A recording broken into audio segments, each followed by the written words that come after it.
প্রথমে আমরা বডিটা মার্কিং করে নেব, তারপর গ্যাম্বলটা আয়রন করব।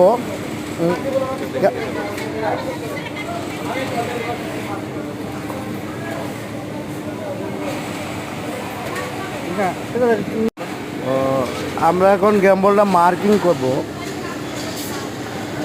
গ্যাম্বল মার্কিং করা শেষ, আমরা এখন বডির সাথে অ্যাটাচ করব।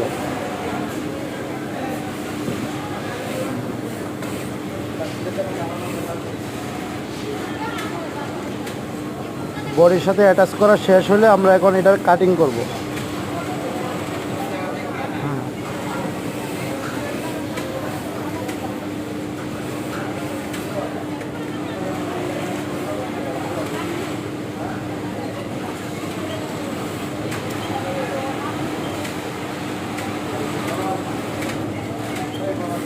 তো কাটিং করা শেষ, এখন আমরা এটাকে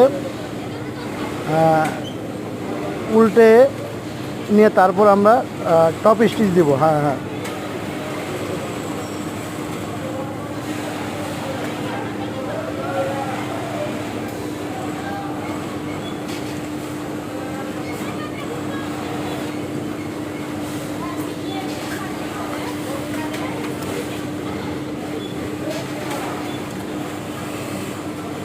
গ্যাম্বল এক সাইড টপ স্টিচ শেষ হওয়ার পরে আরেক সাইড আমরা টপ স্টিচ দেব।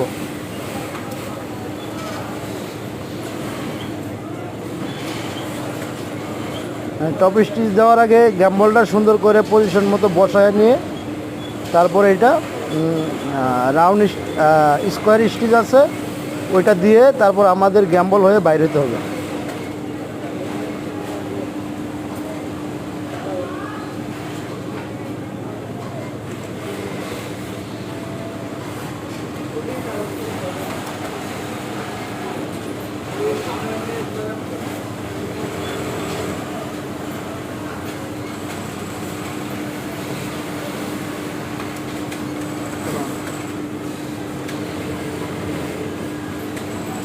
গ্যাম্বল টপ স্টিচ দেওয়া শেষ, এখন আমরা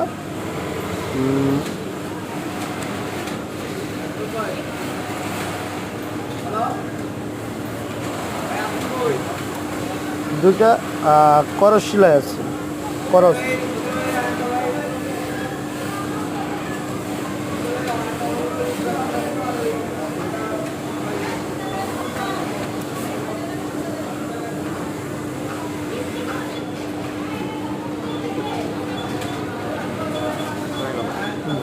তো আমাদের করস টপ স্টিচ শেষ, আমাদের কাজ হয়ে গেল।